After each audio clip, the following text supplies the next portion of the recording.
Ne partez pas encore. Invité du jour, la suite dans un instant.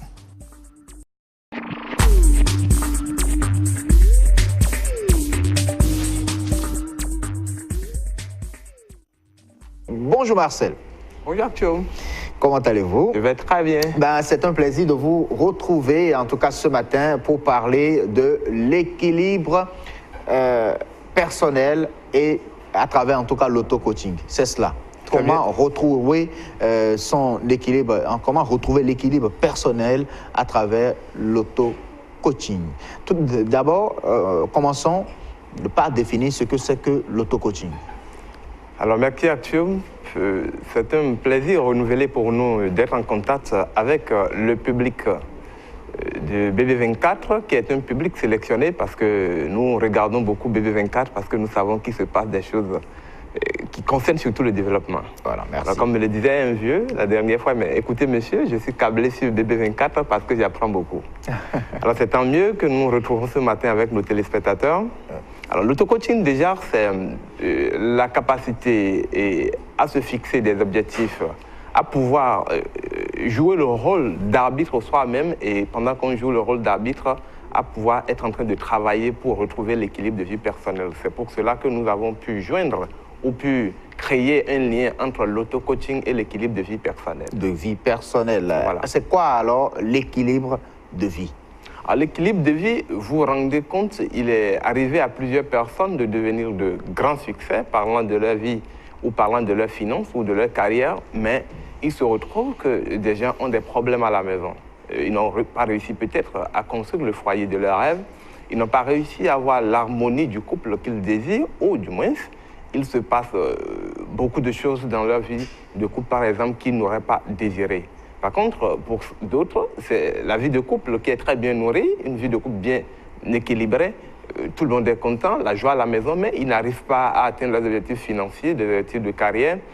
Par contre, d'autres réussissent à atteindre des objectifs de carrière, des objectifs financiers, mais quand vous les regardez, ils ne sont pas contents, ils n'arrivent pas effectivement à avoir la joie de vivre comme on le dit. Alors, ils ont juste un problème d'équilibre de vie. Il y a des aspects de leur vie qui marchent très bien, oui, qui sont très bien nourris. Par contre, il y a d'autres aspects qui souffrent. Et à chaque fois, ils se posent la question, mais comment alors réussir à un certain niveau dans d'autres aspects, alors que d'autres aspects, ça ne marche pas. Oui, du coup, la question de l'équilibre de vie personnelle. De l'équilibre de vie personnelle, on a constaté que vous avez cité plusieurs éléments concernant, bien sûr, l'équilibre de vie. Et quelles sont les différentes rubriques d'une vie équilibrée? Alors, nous allons donner, sans être exhaustifs, tout ce qui peut entrer en ligne de compte pour une vie équilibrée. Oui.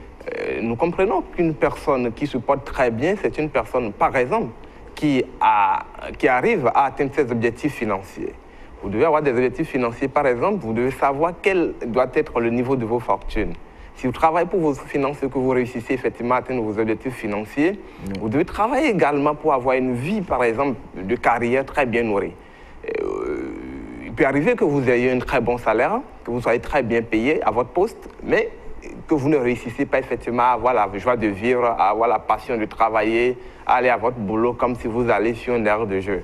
Alors du coup, la même personne qui réussit effectivement à avoir un bon salaire parce qu'il a un cadre d'un certain niveau où il a une certaine compétence avérée, devrait pouvoir également avoir une vie professionnelle ou une vie de carrière très bien organisée, très bien nourrie pour se sentir à l'aise dans son travail. La même personne, lorsque vous avez par exemple vos finances qui se portent très bien, votre carrière qui se porte très bien, vous devez travailler par rapport à vos loisirs. Vos loisirs, d'autant plus que nous travaillons, nous avons des objectifs, nous devons avoir une harmonie, nous devons avoir un certain nombre de choses qui nous permettent de ressentir la joie tous les jours. La vie communautaire également ne doit pas être mise de côté, ainsi qu'également votre état de santé, parce que si vous ne vous fixez pas, par exemple, des objectifs de santé, il se passerait que, par exemple, oui, les choses marchent bien, mais à partir d'un moment donné, que vous le veillez ou non sous médicaments. Parce que ça ne va pas sur le chemin du travail. Objectif de santé, c'est qu'il faut faire un bilan de santé à une période donnée, c'est cela Non, avoir des objectifs de santé ne suffit pas simplement à faire des bilans de santé, mais il faut que vous fixez des objectifs de santé. Comme par exemple, je dis, j'ai l'apparence que j'ai aujourd'hui dans 5 ans. Voilà, l'apparence que j'ai actuellement, j'ai la même apparence dans 5 ans. Alors, si vous voulez avoir l'apparence que vous avez maintenant dans 5 ans, cela suppose que, 1, vous avez des objectifs par rapport à votre poids, par rapport à votre état de santé et par rapport même à votre apparence physique. Parce que vous n'êtes pas sans savoir que c'est ce que nous mangeons qui nous fait. C'est par exemple la capacité à pouvoir faire le sport tous les jours qui nous permet de maintenir par exemple la forme.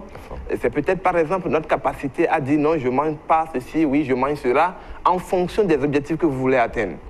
Si par exemple vous devez vous réveiller ce matin à 6 h du matin pour travailler, alors que vous êtes allé au lit à 1 h du matin, et avant d'aller au lit, vous êtes tapé correctement un plat de viande avec de la bonne bière, vous comprenez avec moi que vous avez créé une brasserie à l'intérieur de vos intestins. Mais c'est comme ça que ça se fait. Hein. C'est comme ça que ça se fait, justement.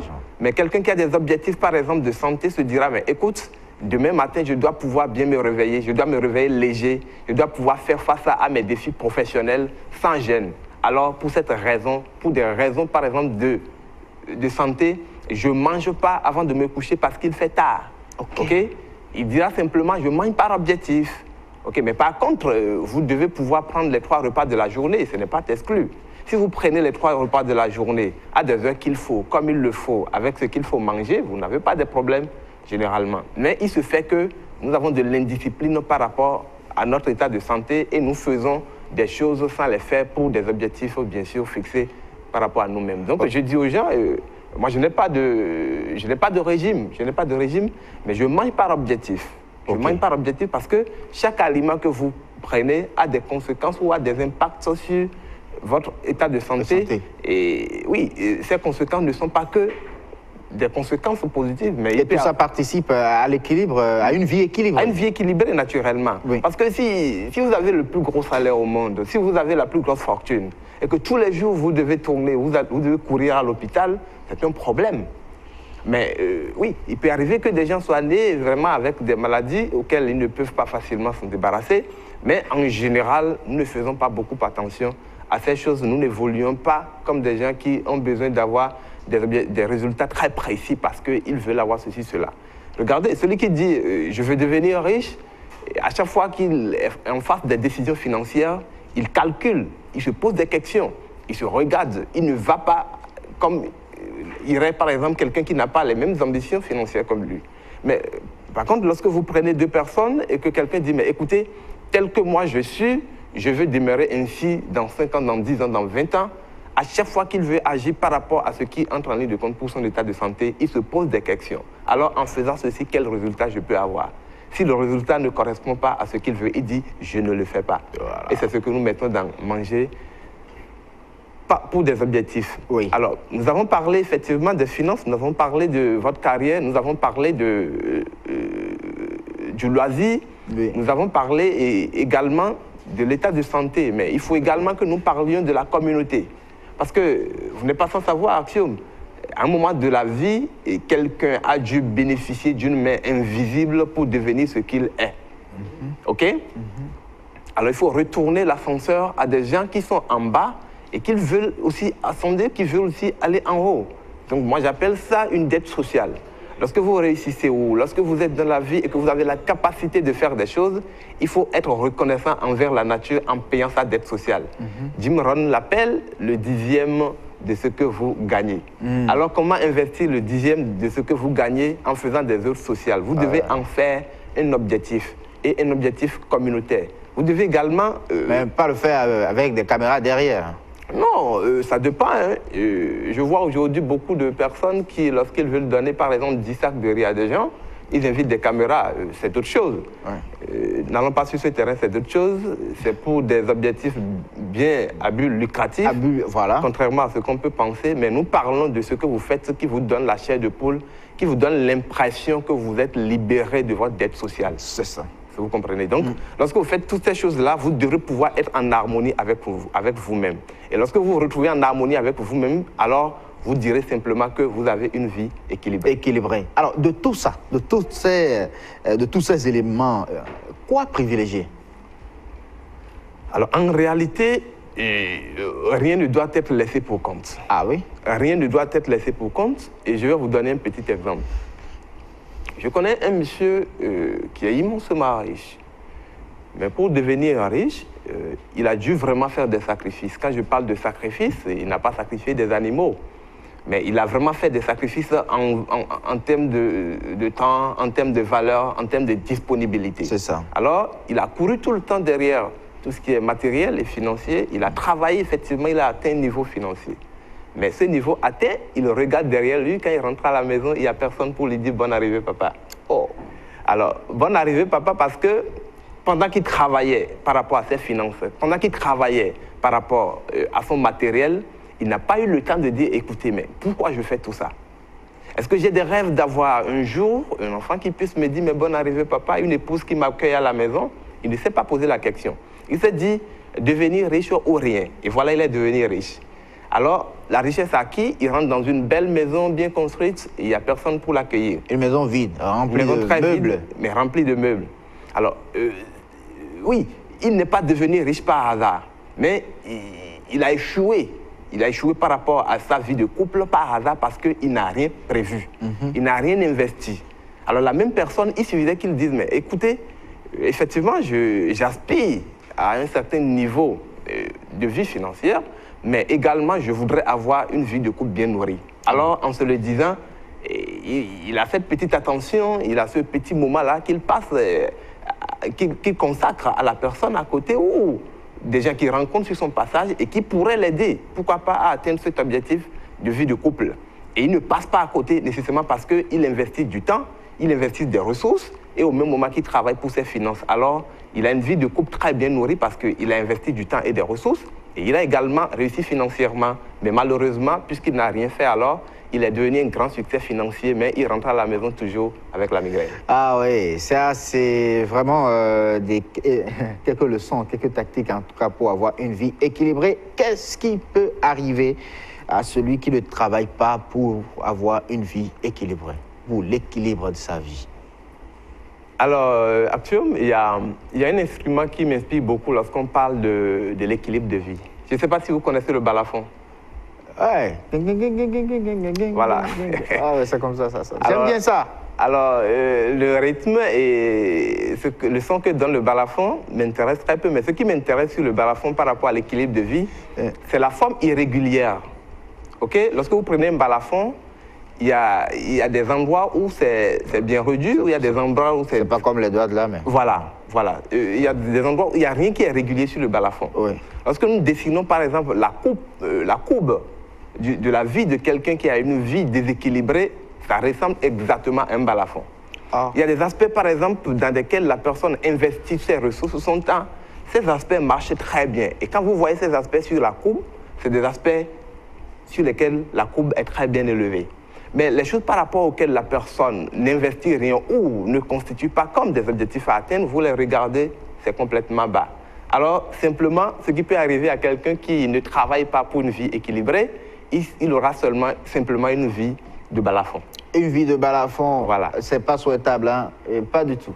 On ne souhaite pas que des gens aient des vies de balafon, et pas du tout. Mais quelle est la clé, la véritable clé pour une vie équilibrée? Mais pour avoir une vie équilibrée, ce n'est pas compliqué. Parce que vous avez cité beaucoup d'éléments. C'est tellement qu'il doit avoir une clé principale. Oui, pour avoir une vie équilibrée, ce n'est pas compliqué, mais c'est un peu complexe.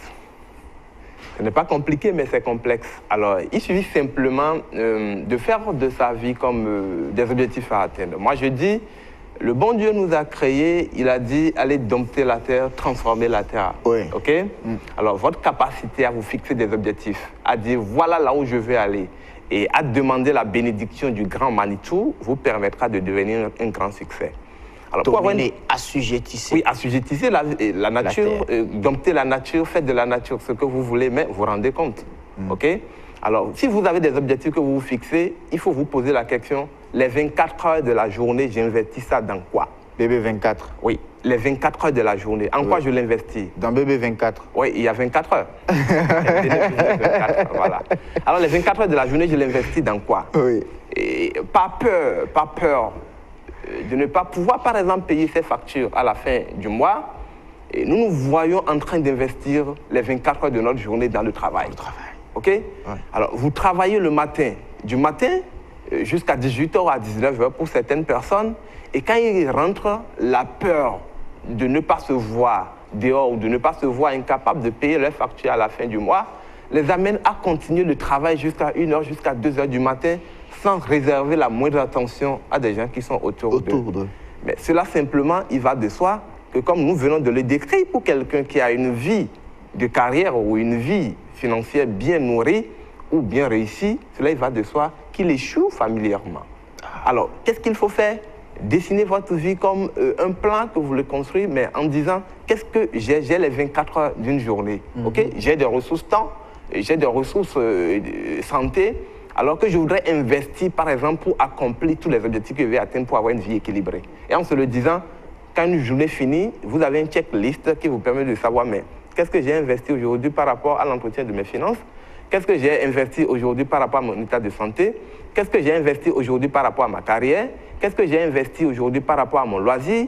Qu'est-ce que j'ai investi aujourd'hui par rapport à ma vie communautaire? Qu'est-ce que j'ai investi pour la vie caritative? Parce que, qu'on le veuille ou non, c'est des choses qui vous permettent de vivre la chair de poule. Et si vous avez la chance de vivre, par exemple, la chair de poule, 30 secondes dans une journée, quelle que soit la maladie dont vous souffrez, vous êtes guéri. Alors, pour avoir une vie équilibrée, il faut simplement prendre sa vie comme des objectifs à atteindre tous les jours. Vous posez la question, qu'est-ce que j'ai mis dans ce panier? Et vous verrez qu'en mettant quelque chose chaque jour dans un panier qui concerne votre vie, vous réussirez à avoir une vie très équilibrée, sans tabac. Merci beaucoup, Marcel Lefond. Je vous rappelle, chers téléspectateurs, les différentes rubriques pour avoir une vie équilibrée. Vous avez parlé des finances. Oui, vos finances. Vous avez parlé des loisirs. Également. Vous avez parlé de la vie communautaire. Oui. Vous avez parlé de la vie caritative, c'est ça? Bien sûr. Il reste un. Il y a la famille. Il y a la famille, voilà. Vous avez parlé de la vie familiale. Bien sûr. Et donc, il faut la noter. Oui, je fais une parenthèse. Oui, il y en a qui ne veulent pas se marier. Alors, quand je parle de la vie familiale, c'est lorsque vous avez des objectifs. Aujourd'hui, nous avons des gens qui ne veulent pas vivre en couple. C'est leur choix, on ne va pas leur en vouloir.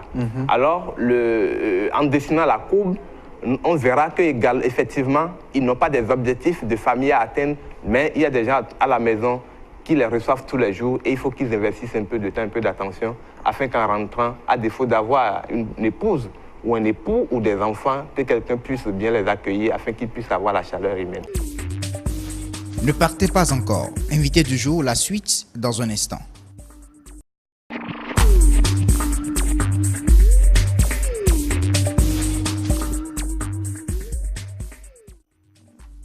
Avec Marcel Lefond, bonjour.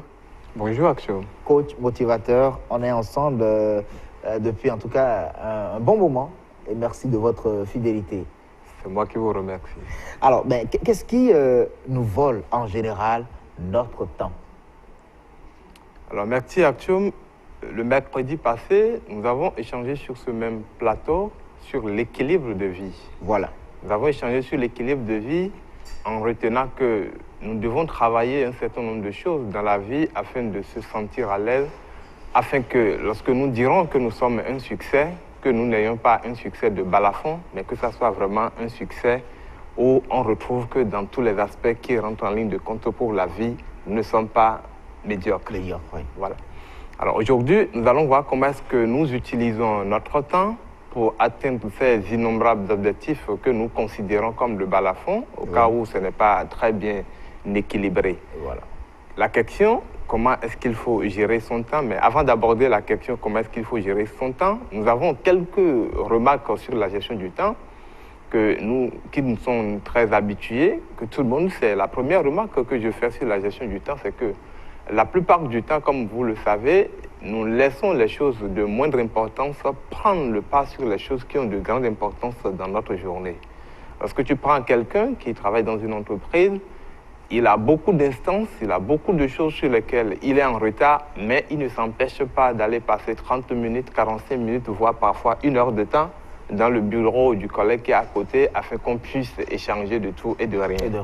Et pas fini, on se rend compte que les choses par rapport auxquelles nous privilégions ou les choses par rapport auxquelles nous affectons le maximum de notre temps, c'est des choses que nous n'avons pas prévus ou qui ne compteront pas beaucoup à la fin de la journée. Du coup, ma première remarque est que nous investissons effectivement beaucoup de temps dans des choses qui ont très peu d'importance en défaveur des choses qui ont de l'importance. Deuxième remarque avant que nous abordons notre première question qui consiste à déterminer les choses qui nous volent le temps, c'est que le fait, par exemple, que nous attendons que le meilleur moment arrive, quand tu poses la question à quelqu'un, mais pourquoi tu n'as pas fait ci, pourquoi tu n'as pas fait ça, il dit, mais écoute, ce n'est pas le bon moment. Ce n'est pas le bon moment. Ou il te dit simplement, mais écoute, j'attends qu'une ou deux choses se passent avant que je puisse le réaliser. Or, en général, lorsque nous attendons les meilleurs moments pour agir, c'est que nous attendons les miracles. Or, il n'y a pas de miracle si tu n'as rien fait. Alors, attendre le meilleur moment avant d'agir, parfois, est un obstacle pour la meilleure gestion ou l'optimisation de son temps. Nous allons voir ça tout à l'heure en abordant les choses qui nous volent le temps. Mais ma troisième remarque, avant d'aborder cette partie de votre question, est que nous vivons sans pression. Nous vivons sans pression lorsque nous n'avons pas la pression derrière nous, lorsque le temps n'est plus compté, lorsque nous ne sommes pas en retard, nous n'arrivons pas à nous mettre de la pression personnelle. Mais là, c'est en Afrique. Hein. Oui, naturellement, en Afrique, mais partout dans le monde, on constate que c'est lorsque les gens sont sous pression qu'ils produisent davantage de résultats. Oui. Oui. Mais malheureusement, lorsque vous attendez d'être sous pression, c'est que vous devenez un urgentiste. Tout le temps, vous êtes en train de courir pour régler des problèmes, alors que vous auriez pu anticiper en travaillant sur des choses importantes dans le temps et facilement, vous n'avez pas des urgences qui vous amènent à courir longtemps à longueur de journée. Oui, j'ai un parent qui me dit souvent qu'à Yovoto, mais là-bas, que ça court beaucoup. Voilà. Et en Afrique, on est à l'aise. Oui, on est à l'aise parce qu'on attend les dernières minutes pour se mettre au pas. Donc ça fait que tout le temps, nous sommes des urgentistes. Alors voilà ces trois grandes remarques que nous faisons d'entrée de jeu pour montrer généralement que le temps que nous avons est le même que nous soyons, comme on l'a dit sur le plateau le mercredi passé, que nous soyons en Afrique, en Europe, en Amérique et partout dans le monde, nous avons les 24 heures. Mais qu'est-ce qui fait que d'autres personnes réussissent à faire des choses meilleures avec les 24 heures alors que d'autres ont passé les 24 heures pour devenir des échecs? Première question, les choses qui volent notre temps dans notre journée en général, lorsque tu prends quelqu'un par exemple qui n'a pas un plan, qui n'a pas la pression, qui n'a pas des objectifs très précis, très fixés, qui lui mettent la pression, il passe tout son temps devant la télévision. Ok? Il passe tout son temps devant la télévision. S'il arrive qu'il aime par exemple des films, tu le vois, il aligne des films qu'il regarde à longueur de journée. J'ai rencontré un jeune homme qui m'a dit, mais écoute, la plupart du temps, moi j'aime regarder des films. J'ai dit, tu regardes des films jusqu'à quelle heure? Il me dit, il arrive des fois où je regarde des films de 8 heures jusqu'à 4 heures du matin. Voilà. C'est-à-dire, quand il s'assoit devant son ordinateur ou devant sa télévision, quand il se lève, c'est pour aller manger ou c'est pour faire une petite sieste et puis il se réveille, il continue de regarder la télévision. Oh là là. Alors, parfois la télévision, les films, les feuilletons que nous aimons constituent des shippers de temps, des choses qui volent notre temps. Pour des gens, par exemple, qui travaillent, ce n'est pas nécessairement la même chose. Les gens qui travaillent, si je prends par exemple un cas d'entreprise, un responsable, ce qui vole son temps, ce n'est pas nécessairement la télévision ou des films. Mais quoi par exemple? Mais c'est par exemple en faisant la même chose, en répétant des choses qu'il sait faire depuis longtemps, ça lui vole énormément du temps, mais il ne s'en rend pas compte. Mais il ne peut quand même pas laisser ici, c'est son rôle, c'est sa fonction. Mais le principe de la gestion du temps est tel que lorsque vous êtes dans un cadre professionnel et que vous maîtrisez déjà des choses qui deviennent des routines, il faut les déléguer à des personnes qui sont dans l'entreprise, qui sont peut-être des N-1, des gens qui sont en dessous de vous, qui n'ont pas les mêmes capacités de réflexion ou de créativité, afin qu'eux, ils aient du travail, parce que vous avez déjà créé la roue, vous leur permettez de tourner la roue et vous vous occupez de créer de nouvelles choses qui permettent à l'entreprise d'être en potentiel développement. Et si vous êtes déjà la personne N-N de l'entreprise, déjà complètement au bas niveau, vous faites quoi en réalité? Oui, mais ce qui se passe en général, l'axiome, c'est que lorsque vous savez faire quelque chose, le mieux, c'est que vous passez à autre chose, c'est que vous réfléchissez à créer de nouvelles choses ou à agrémenter ce que vous savez faire déjà. Mais il ne sert à rien de rester sur la même chose 5 ans, 10 ans, après on te demande, on dit, mais écoute, je suis très expérimenté dedans. Et tu constates que des gens font 10 ans, comme on l'a dit sur ce même plateau, des gens font 10 ans dans une entreprise, mais ils ont répété une expérience d'1 an, 10 fois. Alors, quand ils sortent de là, ils ne sont pas capables de grandes choses, mais ils savent faire une chose et très bien. Et une chose. Donc, parfois également, c'est un shipper de temps. C'est des choses qui nous volent énormément du temps. Oui. Une chose qui nous vole également du temps, c'est les interruptions. C'est les interruptions, parfois, où vous êtes devant votre ordinateur, au bureau, en train de travailler, mais il vous arrive de vous lever à tort et à raison.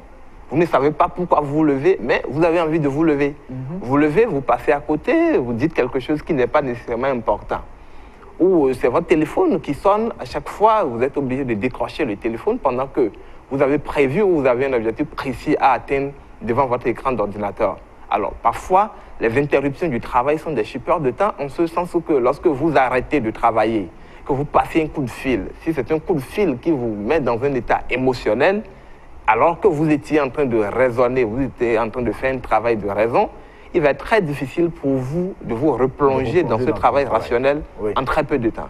Vous serez obligé d'abandonner. Vous serez obligé d'abandonner ou de mettre encore beaucoup de temps avant de rattraper maintenant le feeling du travail que vous faisiez. Okay. Du coup, pour un travail de 2 heures de temps, vous pouvez vous retrouver en train de travailler réellement pour 45 minutes et tout le reste du temps, vous l'avez passé à interrompre, à vous replonger dans le travail, ce qui constitue un gros shipper de temps dans votre journée. Également, une dernière chose que j'aborderai et qui constitue effectivement un shipper de temps, c'est par exemple les crises, les colères ou les disputes entre conjoints. Alors, vous sortez de la maison le matin, si vous vivez en famille, vous vivez en couple, aménagez-vous pour ne pas sortir de la maison en colère. Parce que vous rentrez dans votre bureau en colère, il va falloir que vous reveniez en vous, que vous soyez à même d'être en harmonie avec vos objectifs de la journée afin de pouvoir réfléchir et travailler rationnellement. Alors, quelqu'un qui est sous l'effet de la colère, ce n'est pas nécessairement quelqu'un qui peut bien réfléchir et travailler. Ah oui. Parfois, la colère, les crises, les interruptions ou les disputes, que ce soit à la maison ou sur les lieux de travail, constituent également des shippers de temps que nous devons faire l'effort d'éliminer afin d'optimiser la manière dont nous utilisons notre temps dans la journée. Vous sortez de chez vous en colère, vous venez au boulot, on vous demande, mais patron, qu'est-ce que vous avez? En général, ce qui se passe, vous ne présentez même pas la mine de celui à qui on peut poser une question. Donc en général, les gens vous évitent pendant longtemps jusqu'au moment où vous décryptez l'atmosphère et que tout est revenu normal, c'est maintenant le travail commence. Allez, on va passer à une autre étape. Imaginez ce que ça fait. Oui, voilà. On va passer à une autre étape de cette discussion, c'est-à-dire c'est d'éviter ces shippers de temps, les outils pour pouvoir les éviter. Oui, à la question que faire, moi je dirais il suffit simplement d'utiliser la méthode de sachant ce que je sais. Ah oui, alors la méthode de sachant ce que je sais consiste simplement à se poser la question. Alors, sachant que en continuant de disputer, en continuant de me mettre en colère, en continuant d'avoir des crises ou en continuant de décrocher mon téléphone pendant que je suis en train de travailler, je perds énormément du temps. Alors, sachant ce que je sais, si je continue de décrocher mon téléphone pendant que je travaille, je perdrai du temps jusqu'à ce que j'arrête de décrocher le téléphone lorsque je travaille. Okay. Première méthode. Deuxième méthode, vous devez pouvoir lister les situations, les choses, les personnes, les conditions dans lesquelles vous perdez du temps. Parce que vous ne pouvez pas optimiser votre temps si vous ne savez pas en quoi vous investissez votre temps. Ah oui. C'est comme quelqu'un qui dit, mais écoute, lorsque je sors de l'argent, lorsque je sors avec de l'argent, je ne sais pas ce que je fais avec mon argent, l'argent finit. Mais avant qu'il comprenne où est-ce qu'il doit commencer à faire des économies, ou avant qu'il comprenne qu'est-ce qu'il bouffe son argent, il doit pouvoir faire la liste des choses dans lesquelles il investit son argent. C'est-à-dire faire un état des lieux. Donc vous devez pouvoir faire un état des lieux pour dire quelles sont les choses, dans lesquelles j'investis mon temps. Et si je continue d'investir mon temps dans ces choses, je continuerai d'être inefficace jusqu'à ce que j'arrête. C'est ce que j'appelle la méthode sachant ce que je sais. Sachant ce que je sais que si je continue d'investir mon temps dans telle chose, je n'aurai pas les meilleurs résultats jusqu'à ce que j'arrête. Parce que le principe est tel que lorsque vous vous retrouvez en face d'une situation, nous réagissons d'une manière exacte. Mais si nous continuons de réagir de la même manière, nous aurons les mêmes résultats jusqu'à ce que nous changions. Parce que les situations ne changent pas, mais c'est notre manière de réagir qui change. Si nous changeons notre manière de réagir, nous aurons de meilleurs résultats. Mais si nous ne changeons pas, nous dirons que la vie est difficile, nous n'avons jamais de meilleurs résultats, mais ne comprenons pas que le changement ou les résultats que nous voulons attendent de nous un changement. C'est pourquoi nous proposons à tous ceux qui nous suivent en ce moment d'utiliser la méthode sachant ce que je sais, qui consiste à lister les différentes choses, les personnes, les situations ou les relations dans lesquelles nous perdons du temps et que nous décidions maintenant de ne plus investir notre temps ou de ne plus agir de la même manière face à ces situations pour changer les résultats que nous désirons avec la gestion de notre temps. Oui, alors si je dois me référer au thème précédent, bien sûr, de cette rubrique, concernant bien sûr l'équilibre, est-ce que la façon, en tout cas cette manière, cette technique de lister ces activités par rapport donc, à son temps, doit se limiter uniquement donc, au boulot ou il faut penser également à la maison? Est-ce que ça doit être en relation avec tous les compartiments, bien sûr, de sa vie? Oui, évidemment. La plupart du temps, lorsque nous on est sollicités pour donner des formations ou animer des ateliers sur la gestion du temps dans des entreprises, qu'est-ce que nous faisons? Nous disons la vérité aux employeurs qui consiste à travailler avec les employés sur tout ce qui rentre en ligne de compte pour leur équilibre personnel. Parce que vous ne pouvez pas, par exemple, prendre des employés et parler de la gestion du temps sans aborder des choses qui font qu'ils n'arrivent pas à être à l'heure au boulot. Mais lorsque tu abordes les questions qui font que les gens ne sont pas à l'heure au boulot, tu es en train de rentrer déjà dans l'avant-boulot. Et l'avant-boulot, c'est leur vie de famille. Mais si ça ne va pas très bien dans la vie de famille, ça peut ne pas être dû seulement aux relations avec le couple ou les enfants. Ça peut être lié parfois, par exemple, à la manière dont vous réagissez, à votre état d'esprit, aux informations, aux connaissances que vous avez sur la gestion de la famille et des relations familiales. Vous comprenez avec moi que quelqu'un qui a des difficultés dues au boulot, à venir à l'heure au boulot, ces difficultés qui s'en vont trouver leur réponse ou leur source dans la manière dont il gère ou il quitte la maison, cette même personne, il faut voir s'il a les informations. Donc cela remonte à l'état d'esprit, à son développement personnel. Alors tout ça là font un package qui font que lorsque des gens sont en harmonie ou ils réussissent à créer une synergie entre toutes ces choses qui constituent leur vie, ils mènent une vie très équilibrée. Mais par contre, lorsque vous prenez les gens et vous leur mettez pression afin qu'ils puissent donner le meilleur d'eux-mêmes, parfois, lorsqu'ils n'ont pas le choix, ils se plient en quatre, ils donnent tout pour que le travail marche. Mais lorsque vous rentrez dans leur vie privée, vous voyez que c'est du catastrophe.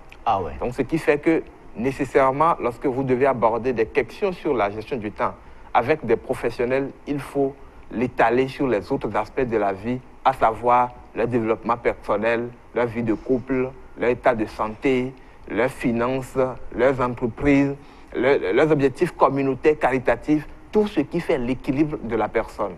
Et si la personne, effectivement, essaie de mettre quelque chose dans chaque panier que nous venons de citer, il se porte très bien et il ne tourne pas, il n'investit pas beaucoup de temps avant de produire du résultat dans son milieu professionnel. Donc, on doit aborder tous les autres aspects parlant de l'équilibre personnel d'un employé ou de n'importe qui a envie d'avoir de meilleurs résultats sur la gestion de son temps.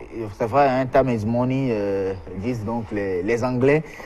Est-ce que la technique de savoir ce que je sais, c'est ça, non? Oui, sachant ce que je sais. La méthode sachant ce que je sais. Alors, est-ce que cette méthode doit être utilisée de façon journalière, hebdomadaire ou mensuelle? Voilà. Alors, chaque seconde que vous voulez agir, vous devez vous rappeler de la méthode sachant ce que je sais. Pourquoi? Lorsque vous êtes en face d'une situation, nous avons souvent le choix entre deux choses. Soit d'agir pour prendre le contrôle de la situation, ou soit d'agir pour rester victime de la situation. Moi, je parle de la responsabilité et de la victimisation. Lorsque vous choisissez, par exemple, de prendre le contrôle de la situation, vous êtes à même de vous poser la question si vous utilisez la méthode sachant ce que je sais ou non. Parce que la méthode sachant ce que je sais vous permet de dire est-ce que l'acte que je veux poser me permet d'avoir le résultat que je veux. Alors, comme de par le passé, j'avais déjà posé plusieurs fois cet acte et je connais les résultats que j'ai eu dans le passé, je me dis alors, sachant ce que je sais, alors j'agis autrement pour avoir un autre résultat. Vous comprenez avec moi qu'on n'a pas besoin de faire un point dans la semaine, dans le mois ou dans l'année avant d'utiliser la méthode sachant ce que je sais. La méthode sachant ce que je sais doit s'utiliser à chaque fois que vous devez agir. Quand vous voulez agir, vous devez vous poser la question, est-ce que j'ai la bonne réaction pour avoir le résultat que je veux?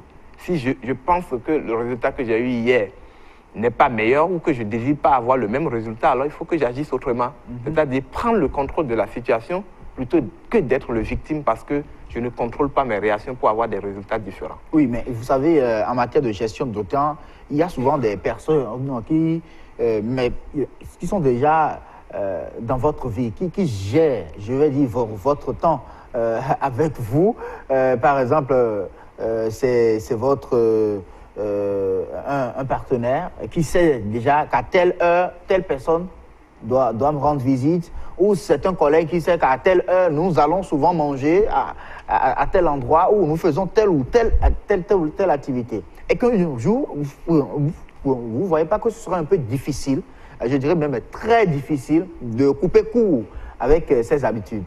Oui, ce que vous dites est pertinent, d'autant plus qu'à chaque étape de la vie, les situations changent, les conditions changent, mais si vous voulez avoir un meilleur résultat, vous devez pouvoir changer votre manière de vous comporter. Je vais vous donner un petit exemple. La nuit est faite normalement pour dormir. Je dormais la nuit jusqu'à ce que j'ai commencé à avoir une vie de couple. Mais lorsque vous avez une vie de couple et que vous devez passer toute votre nuit à dormir, parfois c'est très compliqué si vous devez faire des travaux de conception. Alors qu'est-ce que je fais par exemple? J'essaie de m'organiser. S'il faut que je me couche à 20h ou à 21h pour me réveiller à minuit, je sais que de 20h ou de 21h à minuit ou à 1h du matin, je me couche et je dors correctement pendant qu'il y a du bruit autour de moi à la maison, si je n'ai pas un bureau calme à la maison où je peux travailler les moments où je dois travailler. Alors, pendant que des gens font leur remue-ménage autour de vous et que vous dormez normalement. Mais pendant que des gens se couchent, tout est calme, vous pouvez vous mettre au travail. Tout dépend des conditions dans lesquelles vous vivez. Alors, la méthode de la gestion du temps est telle que vous devez pouvoir adapter, vos réactions ou vos attitudes aux conditions et situations que vous vivez. Sinon, n'importe qui dira qu'il est victime de son environnement. Or, si l'environnement est le problème ou est à la base de vos problèmes, vous comprenez que monsieur l'environnement n'existe nulle part pour venir vous aider à résoudre vos problèmes. Vous devez pouvoir prendre le contrôle des situations que vous avez en face de vous par rapport à la gestion du temps pour dire, OK, en agissant comme ça, voilà le résultat que j'ai. Alors, je change la manière d'agir pour avoir différents résultats, d'autant plus que je veux être meilleur. Je vous donne l'exemple, par exemple, je prends quelqu'un qui travaille normalement dans une entreprise. Il travaille dans une entreprise, mais tous les jours, il vient en retard. Tous les jours, il vient au boulot en retard. Jusqu'au jour où son patron l'appelle pour dire, bon, écoute, demain, si tu viens encore en retard, demain, on te met à la porte et ce serait fini pour ton contrat. Alors, n'ayant plus le choix, il commence à se poser la question, qu'est-ce qui fait que tous les jours, je viens en retard? Il se rend compte que tous les soirs, quand il rentre à la maison, il fait son rituel devant la télévision après avoir pris sa bonne dose de pâtes, qu'il alourdit, et tout ce rituel fait, il va au lit très fatigué, le temps de se reposer, de dormir. Et il ronfle correctement. Non seulement il ronfle, mais l'organisme passe tout le temps à travailler plutôt que de se reposer. Alors, au petit matin où il fallait qu'il se réveille en pleine forme pour aller travailler, c'est en ce moment maintenant que l'organisme a fini de faire la digestion et a envie de dormir. Il regarde son réveil sonner, il pousse. Quand il récupère un peu, il se réveille, il voit que l'heure est passée, il se brosse, il court, il va au boulot et tous les jours, on le voit en retard. Alors, on lui pose la question, mais comment est-ce que vous vous organisez pour venir tous les jours en retard? Si vous continuez, votre emploi est menacé, il se rend compte qu'il a une habitude, un rituel qui ne cadre pas avec les objectifs qu'il veut atteindre. Donc, vous comprenez que tout est question de quels sont les objectifs que vous voulez atteindre. Si vous voyez que les résultats que vous voulez ne correspondent pas aux réactions ou aux agissements que vous avez en face des situations que vous avez, vous êtes obligé de changer. Si vous ne changez pas, le changement vous bouscule et risque de voler votre succès parce que ce que vous aimez, comme on le dit en Minan, ce que les enfants aiment, c'est ça qui bouffe leur argent. Si vous aimez le sommeil, c'est le sommeil qui va voler votre vie.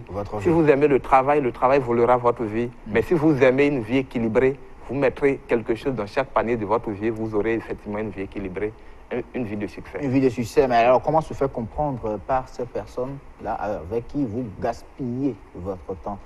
un moment où vous décidez maintenant de changer d'habitude?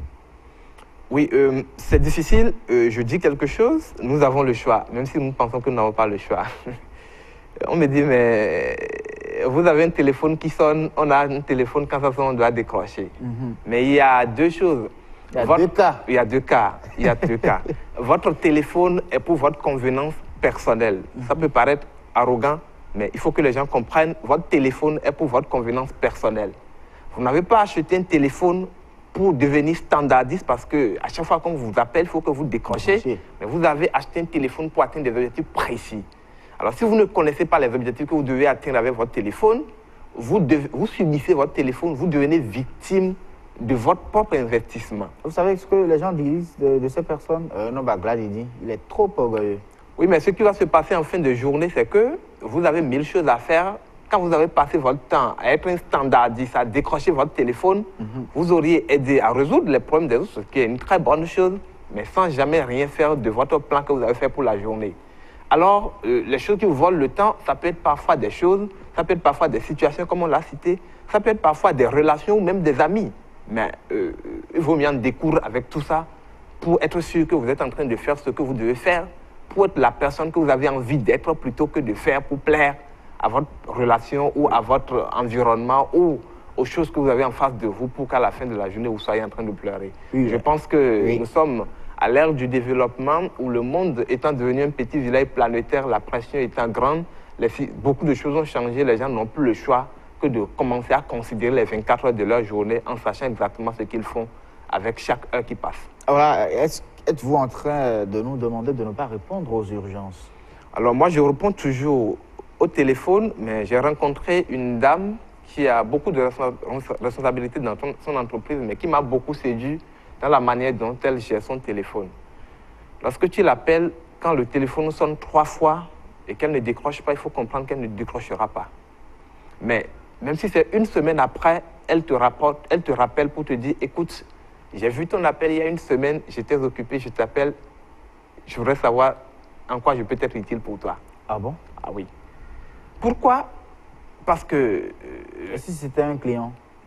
Non, vous savez, c'est des gens qui n'ont pas de plan, qui se mettent dans le plan des autres. OK? Décrocher le téléphone peut être une profession, il n'y a pas de problème.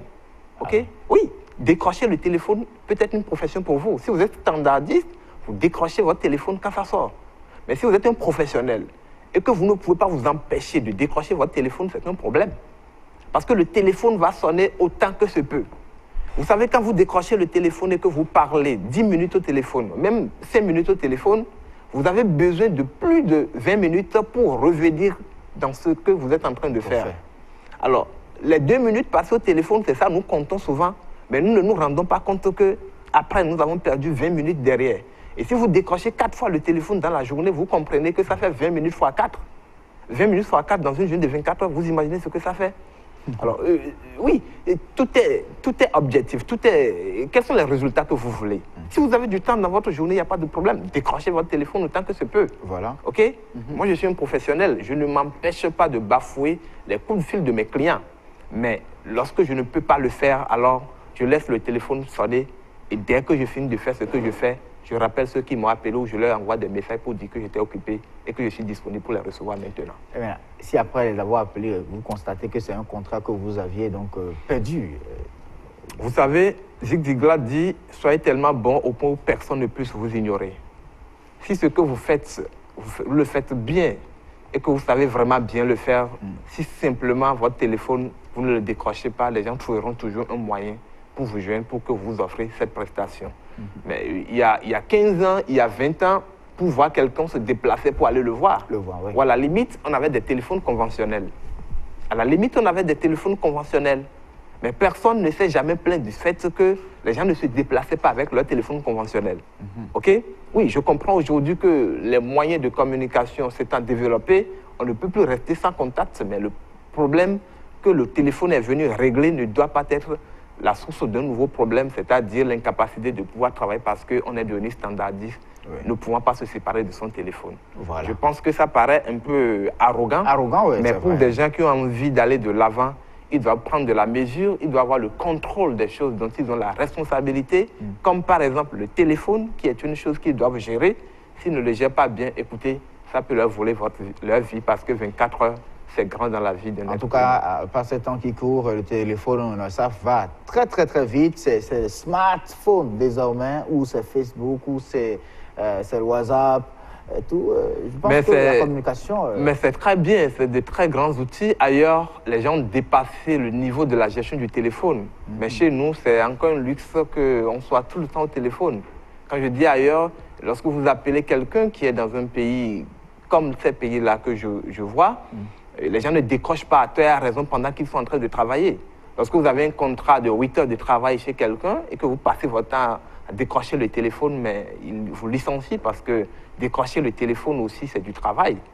Maintenant, si vous savez que le travail que vous faites, vous avez besoin de fournir un résultat, que le téléphone ne compte pas pour le résultat, écoutez, on sait mettre le téléphone de côté. Décrocher ne devient plus un luxe. Hein. Voilà. Marcel Lefond, je sais que vous avez passé beaucoup de temps avec nous ce matin sur ce plateau. Nous allons à présent demander vos contacts. Je sais qu'il y a beaucoup de téléspectateurs et qu'il y a encore beaucoup d'autres outils pour mieux gérer son temps, pour contrôler son temps, que vous voudrez bien offrir à nos chers téléspectateurs, les contacts pour ceux qui en voudront. Oui, absolument, les contacts. Les téléspectateurs peuvent nous joindre au 97 26 38 48, 97 26 38 48, ou le 22, le 22 14 16 41, le 22 14 16 41. Comme ils peuvent également m'envoyer un mail sur marcellefond@gmail.com, marcellefond@gmail.com. Ils peuvent me trouver également sur Facebook, Marcel Lefond, tout court. Ils me trouveront sur ma page Facebook. J'accepte toujours les amitiés. Et nous pourrons mettre à la disposition de tous ceux-là qui le désirent des outils dont ils ont besoin pour optimiser la journée.